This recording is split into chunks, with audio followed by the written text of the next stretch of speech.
Est-ce que tu savais que plus d'une personne sur 4 est déprimée à l'approche des fêtes? Dans cette vidéo, je vais te parler de la déprime à l'approche des fêtes et ensemble on va essayer de trouver des solutions pour que les fêtes se passent mieux et que nous-mêmes on se sente un petit peu mieux pendant cette période de l'année.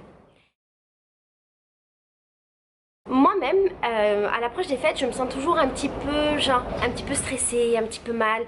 Et j'ai juste une envie, c'est que ça passe vite, que ce soit terminé, que ce soit derrière moi et qu'arrive le début de l'année. Et alors, j'ai identifié plein de raisons pour lesquelles on était déprimé. Et la première raison à laquelle je pense, c'est justement le fait que pendant les fêtes de fin d'année, on est à la fin d'un cycle. C'est la fin d'une année et on a un petit peu la fatigue de toute l'année qu'on vient de passer derrière nous. Et parfois, c'est difficile à vivre parce que c'est dur en fait de fermer un cycle, c'est dur de devoir être face à des bilans, de devoir être dans du renouveau, des fois on n'a pas envie, des fois on est fatigué. Et alors peut-être que la solution à ce moment-là, c'est justement de déterminer qu'est-ce qu'on veut faire. Si on a envie d'essayer de prendre ce temps et cette énergie pour fermer le cycle et faire le bilan, essayer de voir qu'est-ce qu'on a fait de bien, qu'est-ce qu'on n'a pas fait de bien, comment on pourrait améliorer certaines choses ou pas, essayer de faire des projets, ça peut être chouette. Et puis si on n'a pas envie de le faire, en vrai de vrai on n'est pas obligé. Donc pourquoi pas décider de ne pas le faire, tout simplement, de ne pas faire de bilan. Une autre raison pour laquelle les fêtes c'est un petit peu difficile, c'est parce que on est en famille. Et alors la famille on l'adore, mais on l'adore souvent quand elle est loin. Et le fait d'être réuni avec toute sa famille, ça fait remuer plein de choses.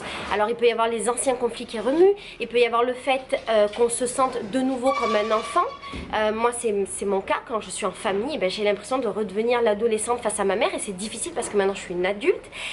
On peut être face aussi au drame qu'a traversé notre famille et qui était un petit peu loin de nous, par exemple un décès, un divorce, des gros problèmes de famille. On peut être dans le cas d'une famille recomposée, devoir faire Noël avec une partie de notre famille et pas l'autre, avec des membres de notre famille qu'on n'a pas spécialement envie de voir, avec lesquels on n'a pas d'affinité. Et tout ça fait qu'effectivement la période de fin d'année c'est difficile. Alors quelle solution il peut y avoir pour ça? On peut décider par exemple que ce serait peut-être un bon moment pour essayer d'accepter sa famille telle qu'elle est. Sa famille on la choisit pas, on est obligé de la subir. Et alors des fois on la subit et c'est chouette et des fois c'est moins chouette. Et dans ce cas là pourquoi pas se dire que voilà, les gens sont comme ils sont et que c'est pas grave si on n'arrive pas à être totalement nous-mêmes quand on est en famille, si on n'arrive pas totalement à imposer nos choix, nos décisions et si les autres ne le comprennent pas. En vérité c'est juste 1 ou 2 jours à passer avec eux et en vrai de vrai on peut décider qu'il n'est pas vraiment d'impact sur notre vie. Après on n'est pas obligé d'accepter. On peut aussi décider que ce soit un moment pour affirmer clairement qui on est, ce qu'on veut, nos choix et compagnie et décider de prendre ce positionnement pour un petit peu régler les choses pour les prochaines années. On peut aussi décider d'arrêter d'aller dans les repas de famille et d'arrêter de se faire du mal. On n'est pas obligé de passer ce temps-là avec notre famille, même si on croit qu'on l'est. En fait non. On peut aussi essayer d'organiser plusieurs repas de famille. Alors je sais que c'est compliqué mais ça se fait. On peut faire un repas de famille le 24, un repas de famille le 25 et puis là du coup on va avoir cette possibilité de passer du temps avec par exemple les différents membres de sa famille qu'on n'a pas réussi à réunir mais avoir ce temps de qualité avec eux. Un autre truc qui fait que les fêtes de Noël c'est compliqué, c'est le stress des cadeaux. Alors il y a cette injonction de la société qui fait qu'on doit acheter des cadeaux pour tout le monde, qu'il faut qu'on trouve le cadeau, il y a cette espèce de surenchère, on se demande toujours ce que l'autre va offrir, ce que nous on peut offrir, est-ce que ça va être bien, est-ce que ça va pas être bien, est-ce qu'on va avoir l'argent pour le faire. On a peur de ne pas être à la hauteur et puis on est aussi fatigué par cette société de consommation. L'idée même d'aller dans des magasins pour acheter des cadeaux c'est un enfer et moi la première je ne supporte pas ça et donc tout ça ça peut virer à un grand stress en fin d'année. Du coup quelles pourraient être les solutions? Alors une première solution si on a le stress d'aller dans les magasins ce serait peut-être d'essayer d'acheter en ligne. Moi je préfère quand on achète dans des vrais magasins à des vraies personnes, je trouve que c'est mieux mais je comprends totalement qu'en fait on n'ait pas envie qu'on puisse pas, que ce soit compliqué. Donc on a cette solution. Peut-être aussi qu'on peut ne pas jouer le jeu en fait d'acheter des choses et qu'on peut fabriquer ses propres cadeaux. Je t'ai fait une vidéo l'année dernière dans laquelle je te donnais plein d'idées de cadeaux à fabriquer soi-même ou de cadeaux qui coûtaient pas d'argent. Donc ça peut être une solution. On peut aussi décider entre famille ou amis de se fixer un budget maximum à ne pas dépasser. Puis du coup ça enlève ce stress là de qu'est-ce que l'autre va m'offrir, qu'est-ce que moi je vais pouvoir lui offrir, est-ce que ça va être assez cher, pas assez cher. Avec un budget fixe au moins on a à peu près tous le même type de cadeau. Et on peut aussi en profiter pour faire des cadeaux éthiques, des cadeaux qui pour nous ont du sens. Et je crois qu'à ce moment là on s'enlève un petit peu ce stress des cadeaux et puis on passe aussi par des réseaux différents pour acheter ces cadeaux et des réseaux qui sont beaucoup moins stressants. Ce qu'on fait par exemple avec mes frères et sœurs c'est qu'on se fixe des cagnottes pour chacun et on se fixe des cagnottes qui ont à peu près le même montant pour qu'on ait à peu près tous des cadeaux de la même équivalence. Ce qui fait que les fêtes de fin d'année peuvent être difficiles aussi, c'est tous les souvenirs que ça peut apporter. On peut avoir des souvenirs négatifs, par exemple, il y a des personnes qui perdent des membres de leur famille ou des amis pendant les fêtes.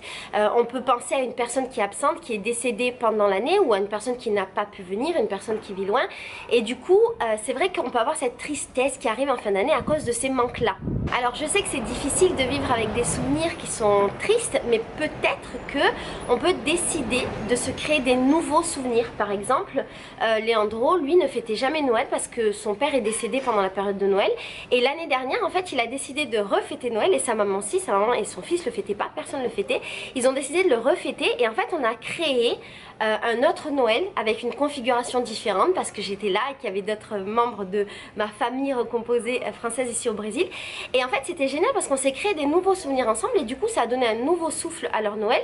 Ça veut pas dire qu'ils n'auront pas la tristesse du papa manquant pendant les autres Noëls à venir, mais peut-être que maintenant ils pourront faire leur Noël avec un peu plus de sérénité et de joie qu'avant, parce qu'ils auront eu un précédent avec de la joie. Et puis peut-être qu'on peut décider aussi de faire une activité complètement différente pour Noël et de pas fêter Noël. On peut par exemple partir en vacances, on peut aller dans une soirée qui n'a rien à voir, et puis il y a plein de gens qui ne fêtent pas Noël, et on peut décider d'être avec ces gens-là pour faire un truc complètement en dehors de cette fête. Ce qui est difficile aussi pendant les fêtes de fin d'année, c'est le fait qu'il fasse froid et qu'il y ait du mauvais temps, et effectivement ça peut jouer sur le moral. Par exemple, moi je suis toujours déprimée quand il fait pas beau, c'est pour ça que je vis dans un pays chaud maintenant. Et alors là aussi c'est vrai que c'est difficile et qu'il n'y a pas 10 000 solutions, mais il y a aussi des solutions. Par exemple, si on est vraiment affecté par le manque de lumière et par le froid, on peut essayer ce qui s'appelle la luminothérapie. La luminothérapie, c'est le fait d'être face à une certaine lumière qui va envoyer des certaines ondes qui vont rappeler à notre cerveau la lumière du soleil et qui vont nous amener ce qui nous manque quand il n'y a pas de lumière du soleil. Donc ça peut être une idée. Ou bien peut-être on peut en profiter pour voyager et pour aller par exemple en week-end ou en semaine en vacances dans un pays ou dans une ville où il fait plus chaud. Par exemple en France, on a la chance d'avoir des pays qui sont pas très loin et où on a des températures qui sont plus élevées. Là je pense par exemple au Portugal, je pense à l'Espagne, je pense à la Grèce. C'est pas très loin de nous, même la Turquie, il me semble qu'en Turquie il fait beaucoup plus chaud que nous, c'est pas très loin, c'est pas très excessif au niveau du coût, et ça peut être un petit peu comme un oasis de beau temps et de soleil pour quelques jours quand on en a vraiment marre de l'hiver et quand ça devient difficile. Ce qui est difficile également, c'est cette espèce d'injonction d'être heureux qu'on a en fin d'année, et ça aussi c'est quelque chose qui me gonfle, le fait qu'on doive être heureux parce que c'est les fêtes et que obligatoirement c'est trop bien, et qu'il y ait ce truc avec, je sais pas moi, c'est les décorations, c'est lumière, ces gens joyeux, ces musiques de Noël, ces trucs de Noël, moi ça me gonfle énormément. Donc quand on est face à ça, il n'y a pas 10 000 solutions. Soit on peut décider de ne pas être heureux à Noël, mais dans ce cas là on est un petit peu dans la réaction, et c'est dommage parce qu'en fait peut-être qu'en vrai on pourrait être heureux, mais que genre par réaction à l'injonction, eh ben, on va être contre l'injonction et faire l'inverse. Soit on peut décider, ok, de ne pas être heureux, et dans ce cas-là on fait plus en réaction, mais on assume de ne pas être heureux, ok. Soit on peut décider justement que, ok, l'injonction dit ça, ok, on n'est pas d'accord avec l'injonction, mais en vrai, on est quand même heureux. Et c'est pas grave. C'est pas grave de pas être d'accord, mais quand même de faire la même chose, parce que nous, même si on voit que cette injonction ne nous convient pas, eh ben, on est quand même assez ok avec l'idée. Et peut-être qu'on peut se faire une liste de vraies raisons d'être heureux à cette période-là, qui ne soient pas des raisons de c'est Noël, on doit être heureux, ou c'est la fin d'année, youpi yo, on va être une nouvelle année, c'est super. Peut-être qu'on peut se créer notre propre liste de raisons, et dans ce cas-là, eh ben, il y aura des raisons véritables d'être heureux en fin d'année. Quelque chose qui est très difficile aussi à Noël, ce sont les repas qu'on va faire en famille par rapport au fait qu'on puisse être végétarien, vegan ou avoir un régime alimentaire particulier. Alors ça, c'était un vrai problème et c'est une vraie source de dispute dans les familles. Moi, ce que je te conseille dans ces cas-là, c'est peut-être de vraiment informer les membres de ta famille qui vont te recevoir de manière très claire, très précise, très pédagogue, parce que souvent les gens ne comprennent pas nos différents régimes alimentaires, de prendre le temps de vraiment expliquer aux gens ce qu'on peut faire et ce qu'on ne peut pas faire pour que notre repas ne se résume pas qu'à de la salade. Et aussi ce qu'on peut faire, c'est participer au repas. Par exemple, si c'est ta maman ou ta tante ou ta grand-mère qui fait le repas, bah, va chez ta grand-mère et fais le repas avec elle, comme ça bah, tu peux lui expliquer et en même temps créer avec elle un repas qui soit un petit peu sur mesure pour toi, ou bien peut-être carrément faire ton ton repas de Noël et arriver avec ton repas. Moi je ferais rien de choquant à faire mon propre repas, arriver avec et après piocher dans le repas qui a déjà été fait de ce que je peux manger, par exemple la salade et éventuellement le dessert parce que c'est souvent ça, et en même temps manger le mien et être heureuse de passer un moment en famille sans avoir ce problème de l'alimentation. Un autre souci aussi, c'est cette surconsommation qui est vraiment fatigante, la surconsommation qui crée beaucoup de déchets, qui crée beaucoup de déchets alimentaires, qui crée beaucoup de cadeaux que les gens ne vont pas utiliser, et on se sent, quand on est dans une démarche un petit peu zéro déchet, écolo, on se sent très vite étouffé par ça, et moi la première je le comprends parfaitement. Et alors dans ces cas-là, eh bien, on peut décider peut-être de montrer la voie et d'expliquer de manière pédagogique aux membres de notre famille quelles pourraient être les solutions pour avoir un Noël qui soit peut-être un peu plus écolo ou avec un peu moins de gaspillage. Je pense par exemple à apprendre aux gens de sa famille avec une vidéo ou un texte ou un audio ou une réunion familiale comment faire des papiers cadeaux écolo avec du tissu. Ça peut être sympa, c'est un moment de partage, et puis nous souvent on prend des choses pour acquis que les autres ne connaissent pas, donc c'est bien de transférer la connaissance. Ou bien ce qu'on peut faire également, c'est décider de s'occuper du recyclage des déchets du Noël de notre famille. Alors par exemple on peut décider de créer des poubelles de recyclage et sensibiliser les gens de notre famille du repas à ces poubelles de recyclage, où on peut soi-même le gérer. On peut récupérer les choses recyclables et les amener à recycler. Et ce qu'on peut faire aussi, c'est récupérer toute la nourriture qui n'aurait pas été mangée et l'offrir, la donner. Alors on peut la donner à des associations, ou on peut la donner aussi aux gens dans la rue. Alors je sais que vous les Français, vous allez me dire, oui mais Laetitia, les gens de la rue, ils n'acceptent pas. Je suis pas d'accord. En fait oui, peut-être vous allez tomber sur une, deux, trois personnes qui vont vous dire non, mais il y aura des gens qui vont vous dire oui. Parce que dans la rue en France, comme au Brésil, même si c'est beaucoup plus au Brésil, il y a des gens qui ont faim. Et oui, il y a des gens qui vous diront oui à la faim. Alors il faut effectivement passer au-delà de son ego et passer au-delà des gens qui vont refuser ce qu'on va leur donner, mais ils ont le droit de le refuser et c'est pas grave, et juste réessayer jusqu'à trouver une personne qui accepte. Par exemple, quand j'étais ici à Rio dans une auberge de jeunesse, j'avais fêté mon premier Noël là, il y avait énormément de restes qui n'allaient pas être consommés. Du coup j'ai été dans ma rue, bon moi c'est facile parce que j'habite à Rio et qu'il y a beaucoup de gens dans la rue, mais j'ai été dans la rue, j'ai distribué en fait le manger à une famille que je connaissais et que je savais qu'elle en avait besoin, et la famille était très heureuse et c'était génial parce qu'au final on n'a pas eu de déchets pendant notre Noël. En ce qui concerne les cadeaux, on peut très bien également donner les cadeaux qu'on a reçus et qui ne nous plaisent pas, ou éventuellement les revendre, et c'est pas grave en fait, c'est juste dommage pour la personne parce que peut-être qu'elle n'a pas compris quels étaient nos besoins, peut-être qu'elle n'a pas pris le temps, peut-être que nous-mêmes on n'a pas assez exprimé ce dont on aurait envie ou pas, mais c'est pas une fatalité et il y a des solutions pour ne pas être encombré de choses dont on n'a pas besoin. Et alors la dernière chose qui est assez difficile pour les fêtes de Noël, c'est la peur d'être seul, ou la réalité d'être seul, soit parce que notre famille n'est pas là, soit parce qu'on voyage, soit parce qu'on travaille. Et effectivement c'est super difficile de se dire qu'on va passer un Noël toute seule. Par exemple, pour te parler encore de mon cas, moi je vais passer mon deuxième ou troisième, je ne me souviens plus, je crois troisième Noël toute seule et loin de ma famille. Et alors oui, c'est difficile de passer Noël loin de sa famille, mais c'est pas quelque chose qui non plus est une fatalité. Il y a plein de solutions pour que notre Noël soit pas si dégueulasse que ça. Par exemple, si on travaille ou si on vit à l'étranger, on peut très bien faire un Skype avec sa famille.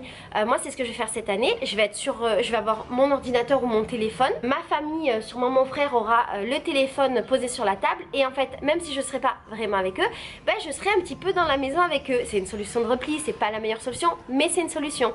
Ce qu'on peut faire aussi, c'est se créer nos propres Noël, et dans plein de cas dont je t'ai parlé aujourd'hui, il y a cette solution là, se créer son propre Noël. On peut le créer avec sa famille d'adoption.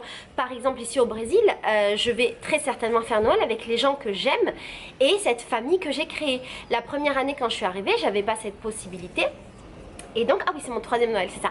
La première année, j'ai fêté Noël avec les gens de mon auberge. C'était pas le meilleur de mes Noëls, mais c'était quand même cool. Et au final, j'étais pas seule. La deuxième année, j'étais dans la famille de Leandro. Cette année, il y a de fortes chances que j'invite des gens pour créer un Noël avec des Français qui sont ici et qui font Noël tout seul, pour qu'on se crée notre propre famille. C'est pas une vraie famille, on le sait bien, c'est un bébé mensonge, une bébé hypocrisie. Mais c'est une bébé hypocrisie qui fait du bien, qui réunit les gens et qui donne du bonheur et qui permet de ne pas être seul quand on est dans une situation situation où on l'est. Peut-être aussi qu'on peut en profiter pour voyager, pour faire des choses en dehors de Noël. C'est un petit peu le cas que je te donnais tout à l'heure. Moi, si jamais j'avais été complètement seule ici à Rio, ben, peut-être j'aurais pu en profiter pour aller dans une autre ville, pour aller dans un autre pays et pour me faire un petit voyage de Noël toute seule. Et ça n'aurait pas été grave parce que mon Noël se serait transformé en autre chose de vachement chouette. Et alors pour conclure cette vidéo, je dirais que on parle souvent de nous, est-ce qu'on va être triste, malheureux, seul, pas seul à Noël, mais en fait ce qui peut être intéressant, et ce serait là tout l'intérêt de Noël pour le coup, ce serait de regarder autour de nous s'il n'y a pas des personnes qui sont dans ce cas-là.